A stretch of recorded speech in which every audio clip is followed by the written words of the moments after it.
Okay, I was blessed enough to be able to be born into a Christian family. My mum and dad lived just in Edward Street, just around the corner here, and we went to St. Peter's Church, which is a great church. I can remember that my mum, in the mornings with two young children, we used to have brekkie, and she'd set up the Bible and a little Bible study book, and she'd make me read the Bible and my sister read the Bible study book, and she'd pray every morning, which was marvellous.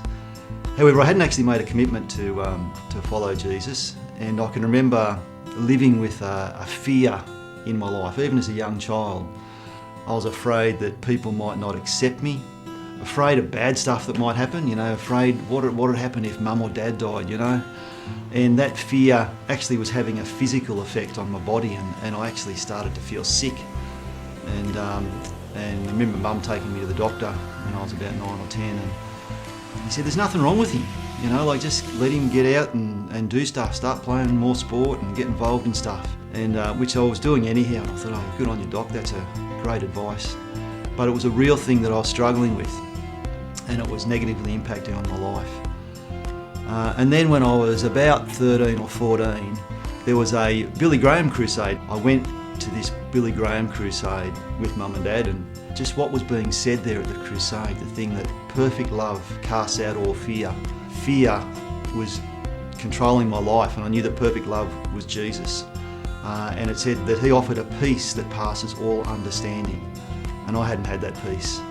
And so I went forward and I committed my life to Jesus at that crusade. And probably from the outside looking in, it may not have seemed a lot different, my life, because I wasn't a bad kid.